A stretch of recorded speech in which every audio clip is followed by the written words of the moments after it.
Brought to you by TechnoSpark 20 series smartphones. I'm superhuman. चाहे इस समय सोशल मीडिया पर ग्राउंड में भी कि आप नॉर्थ ईस्ट दिल्ली लोकसभा से मनोज तिवारी के खिलाफ चुनावी मैदान में कांग्रेस के टिकट पर चुनाव लड़ने वाली है। ये मैं नहीं डिसाइड करती हूँ, ये मुझे पता भी नहीं है कि कौन डिसाइड करता है किसी पार्टी में। सच बात तो ये है, पर इतना पता है कि पार्टी ही डिसाइड करती होगी। कांग्रेस का भी आपने जिक्र किया, क्या कांग्रेस की तरफ से किसी नेता का कोई संपर्क आपसे है, किसी ने आपसे संपर्क किया हो? मैं यहाँ पर अरविंद केजरीवाल जी का जिक्र करना चाहूँगा, दिल्ली के मुख्यमंत्री हैं। आपको कैसे लगते हैं, कैसा उनका काम लगता है? क्या चुनाव लड़ रही हैं आप? वाकई। नमस्ते, दिल्ली तक देख रहे हैं आप और मैं हूँ आपके साथ दिनेश। देश का सियासी माहौल इस समय पूरी तरह से बदल चुका है, वो इसलिए क्योंकि देश में चुनाव हैं। ऐसे में कल के बाद ये सियासी माहौल और तेज़ी से बदलने वाला है, क्योंकि कल चुनाव आयोग चुनाव की तारीखों की घोषणा करने वाला है। ऐसे में कई नाम हैं देश में जो इस समय काफ़ी चर्चा में हैं कि वो नाम फला सीट से फला पार्टी के टिकट पर चुनाव लड़ सकते हैं। ऐसे ही एक नाम इस समय देश में काफ़ी चर्चा में है, वो नाम है मशहूर लोक गायिका नेहा सिंह राठौर का, कि वो दिल्ली की नॉर्थ ईस्ट लोकसभा से मनोज तिवारी के खिलाफ मैदान में उतर सकती हैं। ऐसे में जो कयास है, ये जो सियासी अफवाहों का बाजार गर्म है, उस पर बात करते हैं। उस पर बात करने के लिए हमारे साथ खुद नेहा सिंह राठौर मौजूद हैं। आइए सवाल उन्हीं से पूछते हैं कि नेहा जी, बड़ी चर्चा है इस समय सोशल मीडिया पर ग्राउंड में भी कि आप नॉर्थ ईस्ट दिल्ली लोकसभा से मनोज तिवारी के खिलाफ चुनावी मैदान में कांग्रेस के टिकट पर चुनाव लड़ने वाली हैं। ठीक है, आपको किसने बताया? मैं बता देता हूँ। एक तो अगर आपके ट्विटर की टाइमलाइन, सोशल मीडिया प्लेटफॉर्म जो अब एक्स हो चुका है, उस पर जाएं तो मनोज तिवारी पर बड़ा इन दिनों आप हमलावर हैं। उनके पुराने गाने, पुरानी वीडियो शेयर कर रही हैं, उसमें इस्तेमाल की गई भाषा को फूहड़ बता रही हैं।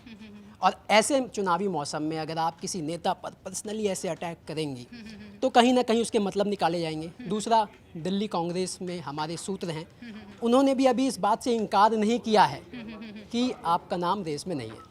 ठीक है, सबसे पहली चीज़ कि अगर आप एक्स की बात कर रहे हैं कि ट्विटर पे इन दिनों मैं काफ़ी सक्रिय हूँ, तो मैं सबसे पहली चीज़ आपको बता देना चाहती हूँ, मुझे नहीं पता और शिकायत है मुझे आप मीडिया वालों से भी, कि भोजपुरी बचाओ आंदोलन को लेकर मैं पिछले 4 सालों से सक्रिय हूँ। लगभग 2020 से, मेरा ट्विटर अकाउंट भी 2020 में ही बना हुआ है। लगभग 4 सालों से सक्रिय हूँ और लगातार भोजपुरी में बढ़ रहे अश्लीलता के खिलाफ आवाज़ उठाती रही हूँ, लेकिन उस पर बात नहीं की गई। आज क्योंकि इलेक्शन है और ये सारी चीज़ें हैं, तो आप भी मेरा इंटरव्यू कर रहे हैं कि भाई आप तो मनोज तिवारी के गानों को फूहड़ बता रही हैं। आपको क्या लगता है उनके गाने, आप कहाँ से हैं? नहीं, मैं यूपी से हूँ। यूपी से। भोजपुरी समझते हैं? बिल्कुल समझता हूँ। तिवारी जी के गाने आपको कैसे लगते हैं? नहीं, देखिए, हर किसी का पास्ट होता है, वो उनका पुराना पास्ट था, जो जिस प्रोफेशन में वो थे। अब तो वैसे गाने नहीं गाते हैं। पास्ट के बदौलत आज वो पार्लियामेंट में हैं। वो जो पास्ट जिसको आप बता रहे हैं ना, उसी पास्ट की वजह से उनका फ्यूचर इतना ब्राइट है। लेकिन मुझे इस चीज़ से आपत्ति है। मैं भोजपुरी से आती हूँ, मैं बिहार से आती हूँ और मैं मनोज तिवारी जी के ही ज़िले से आती हूँ। मुझ लड़की को बबुनी के लागल बा शहर के हवा औरी पढ़ावा, कहानी की गौए में नौवा लिखावा औरी पढ़ावा जैसे गाने से दिक्कत है। क्यों दिक्कत है? क्योंकि मुझे रोका गया बाहर जाने से। मेरी माता जी ने रोका कि नहीं, तुम बाहर जाओगी तो तुम्हें शहर की हवा लग जाएगी। मेरी शिकायत है, ऐसे लोग जो महिलाओं के विकास की बात करते हैं, महिला के हित की बात करते हैं, महिलाओं की शिक्षा की बात करते हैं, तो मैं बता देना चाहती हूँ, ये लोग इन लोगों का पाप एक्चुअली ना, वो माफ़ी, क्योंकि कई लोग ये बोलते रहते हैं कि अरे माफ़ी तो मांग ली है रवि किशन जी ने कि तोहर लहंगा उठा दे रिमोट से, अब देश से माफ़ी मांग ली है। या फिर कहते हैं कि फटाफट खोल के दिखाओ, रिंगिया के पापा जैसे गानों के लिए इन्होंने माफ़ी मांग ली है। आपके माफ़ी मांग लेने से आपका पाप ख़त्म नहीं होगा, क्योंकि आपने जितनी सारी लड़कियों के अवसर ख़त्म किए या जितनी सारी लड़कियों के शिक्षा आपने बाधित की, वो आज आपको पता है वो आज घर में चूल्हा चौका कर रही हैं। उनका जीवन बस वही घर से बेडरूम से किचन, किचन से बेडरूम तक ही सिमट गया है। वो बहुत कुछ कर सकती थी ना। आज भी मैंने अपने एक्स ट्विटर पे मतलब डाला हुआ है कि वो बहुत कुछ कर सकती थी। वो डॉक्टर बन सकती थी, वो इंजीनियर बन सकती थी, वो पार्लियामेंट जा सकती थी, पर वो आज क्या कर रही हैं? वो घर में चूल्हा चौका कर रही हैं, है ना। वो कम पढ़ी लिखी, उनको तो अपने ठीक से अपने हक और अधिकार की बात भी नहीं पता है। अब वो वैसी लड़कियां हैं। गांव देहात की मैं बात कर रही हूँ, पता नहीं दिल्ली जैसे शहरों में इस गाने का इफेक्ट रहा कि नहीं रहा, या नहीं रहा होगा।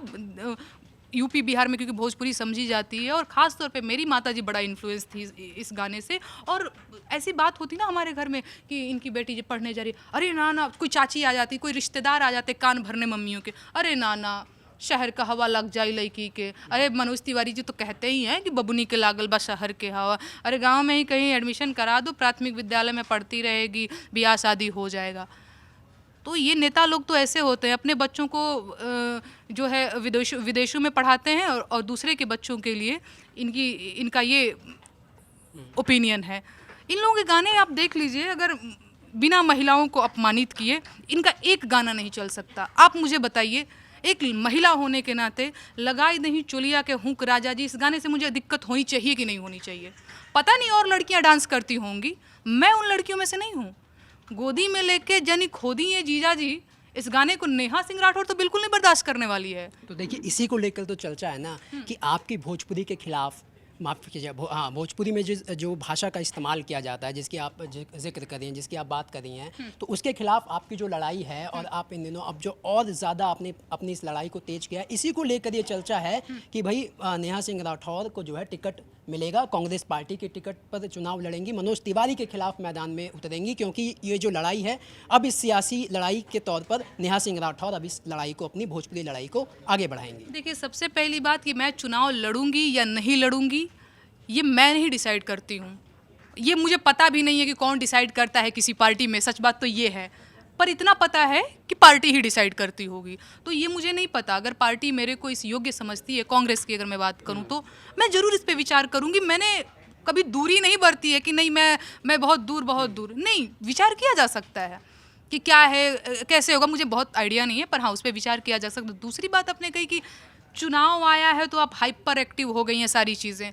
मैं आपको बता दूं, कई बार लोग मुझ पे आरोप लगाते रहते हैं। बात ऐसी है ना कि इन नेताजी लोगों की चुनाव जीतने के बाद ना, ये फॉर्चूनर का काला शीशा जो है वो नीचे नहीं होता है, इनके दर्शन भी नहीं होते हैं, पर चुनाव में इन लोगों की पूंछ दबी रहती है। इनको भी पता है कि अभी नहीं जाके जनता से कॉन्वर्सेशन और सारी चीज़ें किए तो वोट नहीं मिलने वाला है। तो चुनाव में जनता का ठीक ठाक दबाव होता है सरकारों के ऊपर, नेताओं के ऊपर। तो ये एकदम सही मौका है ना, ये एकदम सही मौका है। मुझे भी पता है यार, मुझे ये भी पता है कि आज आप भोजपुरी अश्लीलता के खिलाफ आप अभी मेरा इंटरव्यू ले रहे हैं, कल को आप मेरा इंटरव्यू लेंगे क्या? बहुत दिनों से मैं बात कर रही हूँ, मनोज तिवारी के खिलाफ चुनाव लड़ेंगे? बिल्कुल लेंगे। नो, मैं ये बात कर रही हूँ कि मैं पिछले 4 सालों से एक्टिव हूँ भोजपुरी अश्लीलता को लेकर के। आपका नाम क्या है?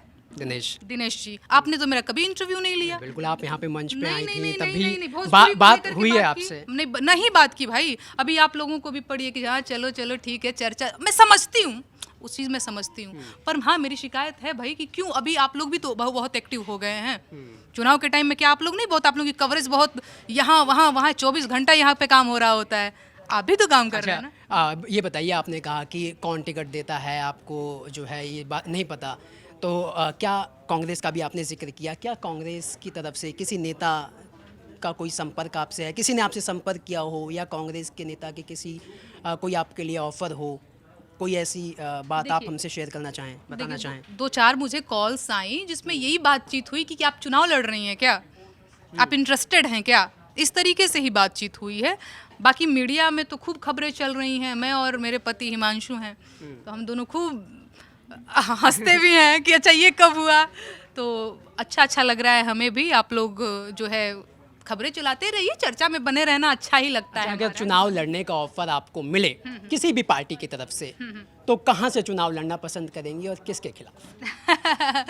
ये देखिए, ये सारी चीज़ें भी पार्टी ही डिसाइड करती है मेरे। कौन सी पार्टी डिसाइड करेगी, वही तो जानना चाह रहे हैं। जो पार्टी मुझे टिकट देना पसंद करेगी वही पार्टी डिसाइड करेगी कि कहाँ से इनको लड़वाया जाना चाहिए। ये मैं अपने मुंह मियां मिट्ठू कैसे हो जाऊं? मैं आपसे वही पूछ रहा हूँ ना कि आपको कौन सी पार्टी पसंद है, कि आप किस पार्टी से चुनाव लड़ना पसंद करेंगे अगर नेहा सिंह राठौर को ये फैसला लेना हो तो? बहुत दुविधा में आप लोग डाल देते हैं, मैं इस सवाल से जरूर बच के निकल भागना चाहूँगी।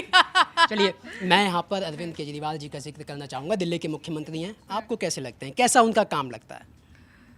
देखिए, किसी के भी बारे में ना इस तरीके से टिप्पणी मैं नहीं कर पाऊंगी कि अब आप पूछ दें आपको मोदी जी कैसे लगते हैं, आपको योगी जी कैसे लगते हैं, केजरीवाल जी कैसे लगते नहीं, हैं, उसकी वजह है, नेता कैसे लगते हैं महाराज, अब बताइए ना। उसकी वजह है, मैं बताता हूँ। देखिए कैसे हैं, नेता जैसे होते हैं वैसे हैं।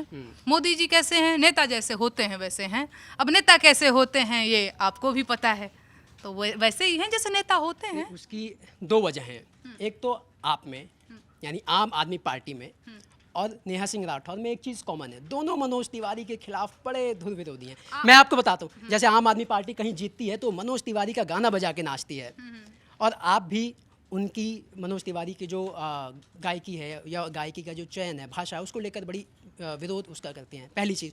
दूसरा, आप भी अरविंद केजरीवाल के ऊपर उनका जो बंगला रेनोवेशन वाला मामला हुआ था, एक्साइज पॉलिसी, उस पर भी आपने गाना लिख के उनकी आलोचना की थी। तो इस लहजे इससे जुड़ा मेरा सवाल मैं है। बताती हूँ, आम आदमी पार्टी और बीजेपी पार्टी या मनोज तिवारी या केजरीवाल, इन दोनों का अपना कोई पॉलिटिकल चीज़ें होंगी, पॉलिटिकल विरोध होगा, क्योंकि वो दूसरी पार्टी से हैं, उनका अपना है।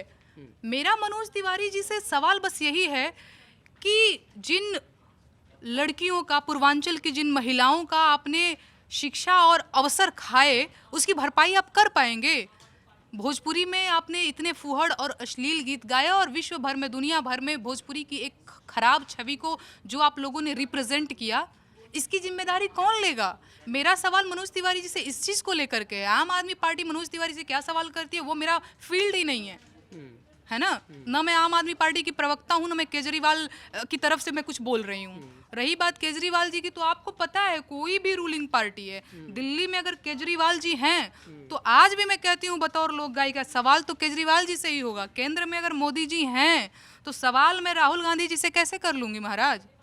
और आपने जो बोला कि बंगला और इन सारी चीज़ों को लेकर, बंगला वंगला में बस आपने एक गाना सुना होगा, मैंने शराब नीति को लेकर के भी, अभी तो गाना मुझे याद नहीं, लेकिन आपको पता होगा। हाँ, मैंने उसी को लेकर कि शराब एक्साइज पॉलिसी पे भी और बिल्कुल। बंगले वाले मामले को लेकर भी आपने एक्टिव रहती हूँ, गाना गाया। मैं एक्टिव ही रहती हूँ, मैं गलत के खिलाफ हमेशा ही मैंने बोला है। किसानों के साथ गलत हो रहा है, नेहा सिंह राठौर का गीत किसानों के साथ है। बेरोजगारों के ऊपर लाठियां चल रही है, नेहा सिंह राठौर की आवाज़ उनके साथ है। शराब जैसी चीज़ों की बात है तो बिल्कुल, मैं तो भोजपुरी में मुझसे जो हो सकता है, अब मेरे पास वैसा कोई पावर तो है नहीं, मेरे पास जो है मैं कोशिश कर रही हूँ, और बिल्कुल सवाल सत्ता से ही होना चाहिए। ये सवाल इसलिए भी था ना कि मान लीजिए जो चर्चा का बाजार गर्म है, आपको अगर मनोज तिवारी के खिलाफ कांग्रेस टिकट देती है तो दिल्ली में कांग्रेस और आम आदमी पार्टी का गठबंधन है, तो आपको साथ तो आम आदमी पार्टी का चाहिए होगा फिर चुनाव लड़ने के लिए।